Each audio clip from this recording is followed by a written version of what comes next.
B ಅಂದ್ರೆ ಬಾಲಕನೂರು.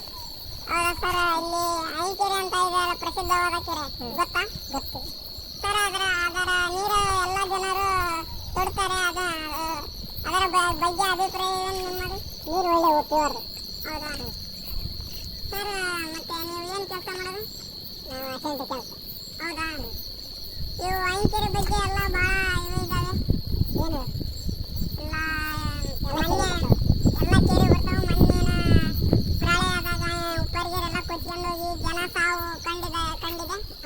ಅವು ಅಷ್ಟೇ, ಅಂತ ಒಳ್ಳೆ ನೀರಿಗೆ ಸಿಗಲ್ಲ ಪ್ಯೂರ್. ಹೌದಾ, ಇದ್ರ ಬಗ್ಗೆ ನಮ್ಮ ಸರ್ ಹೇಳ್ತಾರೆ ಎಲ್ಲ. ಇಲ್ಲಿ ಜೇನ್ ಸರ್ ಬಿಡುವೆ ಸರ್. ನಿಮ್ಮ ಹೆಸರು ಸರ್? ಸರ್ ತಮ್ಮ ಹೆಸರು ಸರ್? ಅಂಕು ಚೆನ್ನೈ. ಸರ್ ಎಲ್ಲದಕ್ಕೆ ಬಂದಿರಿ ಸರ್? ಇಲ್ಲಿ ಐಕೆರೆ ಬಗ್ಗೆ ನಾವು ಒಂದೆರಡು ಮಾತು ವಿವರಿಸೋಕೆ. ಸರ್ ತಾವು ಎದಕ್ಕೆ ಬಂದಿರಿ ಸರ್? ಇಲ್ಲಿ ನೀರು ಸರ ಅಂತ ಪ್ಯೂರ್. ಹೌದು ಸರ್. ಸರ್ ಕೆರೆ ಬಗ್ಗೆ ಸ್ವಲ್ಪ ತಿಳಿಸಿ ಸರ್. ಒಳ್ಳೆ ನೀರು ಪ್ಯೂರ್ ಕಲಬೆರಕಾಗಿರ್ತಾವೆ. ಹೌದು ಸರ್. ಒಳ್ಳೆ ಒಂಥರ ಚೆನ್ನಾಗಿ ನೀರು. ಹೌದು ಸರ್. ತಮ್ಮ ಅಭಿಪ್ರಾಯ ತಿಳಿಸಿ ಸರ್ ಇದರ ಕೆರೆ ಬಗ್ಗೆ. ಸರ್ ನನ್ನ ಅಭಿಪ್ರಾಯ ಏನಿಲ್ಲ, ನಾನು ಅದನ್ನು ತಿಳ್ಕೊಳಕಂತಾನೆ ಚಿನ್ನಸ್ವಾಮಿ ಸರ್ ಹತ್ರ ಬಂದಿದ್ದೆ. ಇವ್ರು ಸರ್? ಸರ್ ತಮ್ಮ ಅಭಿಪ್ರಾಯವನ್ನು ಅದರ ಬಗ್ಗೆ ತಿಳಿಸಿ ಸರ್. ನೀರು ಒಳ್ಳೆವು, ಚೆನ್ನಾಗದವು, ಎಲ್ಲರೂ ಪಾಡದವು ಅಂತಾರ. ನೀರು ಚೆನ್ನಾಗದವು ಅಂತ ಹೇಳಕ್ಕೆ ನಾವು ಬಂದೇವಿ ಸರ್. ಜನ ಅದ್ರ ಬಗ್ಗೆ ಕೊಳಚೆ ನೀರು ಅದು ಕುಡಿಯಕ್ಕೆ ಬರಲ್ಲ ಅಂತ ಹೇಳ್ತೇವೆ ಸರ್. ಕುಡಿಯೋದು ಬ್ಯಾಡ್ರಿ, ಒಳ್ಳೆ ಪ್ಯೂರ್ ನೀರು ಚೆನ್ನಾಗಿ ಸಿಗ್ತಾವು. ಸರ್ ಅದು ಹರಪನಹಳ್ಳಿಯಲ್ಲಿ ಪ್ರಸಿದ್ಧವಾದ ಕೆರೆ ಅಂತ ಆಗಿದೆ ಅಂತ ಹೇಳ್ತೀವಿ ಸರ್. ಅದು ಕೆರೆ ಇದೆ ಹೌದು ಸರ್? ಅದು ಕೆರೆ ಇದೆ ಹೌದು ಸರ್? ಇದೆ ಕೆರೆ. ಹೌದು ಸರ್. ಐಕೆರೆ ಸರ್. ಇದೇನು ಸರ್ ಇದು ಪ್ರಸಿದ್ಧವಾದ ಹರಪನಹಳ್ಳಿ ಕೆರೆ? ಇದೆ ನೋಡ್ರಿ, ಒಳ್ಳೆ ಸೇರು ನೀರು ಸರ್. ಅಲ್ಲಿ ನೀರು ತುಂಬಾ ಚೆನ್ನಾಗಿದೆ, ಆದರೆ ಜನಗಳು ಅದ್ರ ಬಗ್ಗೆ ಬೇರೆ ಮಾತಾಡ್ತಿದ್ದಾರೆ ಸರ್. ನಾನು ಅದು ಸರ್, ಅದು ಹಿಡಿದು ಮತ್ತೆ ಕಾಲಿಗೆಲ್ಲಿ ಬರ್ತಾ ಅಂತ ಹೇಳ್ತಿದ್ದಾರೆ ಸರ್. ಯಾವ ಕಾಲಿಗೆ ಯಾರು ಹೇಳಿದ್ರು?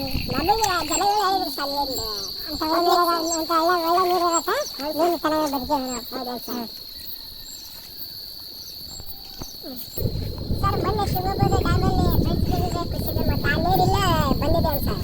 ಸರ್ ಅದರ ಬಗ್ಗೆ ಭಾಳ ಇದೆ, ರಾಜಂತ ಆಗಿದೆ ಮೊನ್ನೆ. ಹೌದಾ ಸರ್? ಆ ತುಂಗಭದ್ರಾ ನದಿಯಲ್ಲಿ 19ನೇ ಗೇಟ್ ಏನು ಓಪನ್ ಆಗಿದೆಯಲ್ಲ ಕಟ್ಟಾಗಿ, ಆ ನೀರೆಲ್ಲ ಐಕೆರೆಯಲ್ಲಿ ಹರಿದು ಪ್ರಳಯ ಆಗಿದೆ. ಐಕೆರೆ ಪ್ರಳಯ ಆಗಿ ಉಪ್ಪರಿ ಅಂತ ಒಂದು ಓಣಿ ಇದೆ. ಆ ಓಣಿಯಲ್ಲಿ ಮೊನ್ನೆ ಸುಮಾರು 33 ಜನರಿಂದ ಕೊಚ್ಕೊಂಡು ಹೋಗಿದ್ದಾರೆ. ಅದಕ್ಕೆ ಹುಡುಕಕ ನಾವು ಎಲ್ಲ ವ್ಯವಸ್ಥೆ ಮಾಡಿದ್ದೀವಿ. ಈಗ ಎಲ್ಲ ಒಂದು 15 ಸಿಕ್ಕಿದ್ದಾರೆ. ಒಂದು 8 ಜನ ಉಳಿದಿದ್ದಾರೆ. ಅಲ್ಲಿ ಆಸ್ಪತ್ರೆಗೆ ಎಲ್ಲ ಶಿಫ್ಟ್ ಮಾಡಿದ್ದೀವಿ. ಅದಕ್ಕೆ ಇಲ್ಲಿ ಆರ್ಸಿ ಆಸ್ಪತ್ರೆ ಅಂತ ಇದೆ ಸರ್, ಅಲ್ಲಿ ಶಿಫ್ಟ್ ಮಾಡಿದ್ದೀವಿ. ಅವ್ರನ್ನು ಅದು ಪ್ರಳಯವಾದ್ದರಿಂದ ಬಹಳ ಸೊಳ್ಳೆ ಕಾಟಕದಿಂದ ಡೆಂಗಿ ಜ್ವರ ಬಂದಿದೆ.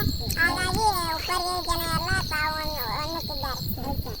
ಅದ್ರ ಬಗ್ಗೆ ತಿಳಿಸಿದ್ದು ತಮಗೆ ಧನ್ಯವಾದಗಳು ಸರ್. ಮತ್ತೊಮ್ಮೆ ಭೇಟಿ ಮಾಡೋಣ ಸರ್. ಸರ್ ತಮ್ದು ಯಾವ ಸರ್? ಹರಪನಹಳ್ಳಿ ಉಪ್ಪರಿಗೆ ಸರ್. ತಮ್ಮದು? ನಮ್ದು ಅದೇ ಸರ್, ಹರಪನಹಳ್ಳಿ ಉಪ್ಪರಿಗೆ. ಮತ್ತೆ ಭೇಟಿ ಆಗೋಣ ಮುಂದಿನ ಸಂಚಿಕೆಯಲ್ಲಿ. ಬಾಯ್ ಬಾಯ್, ಟಾಟಾ.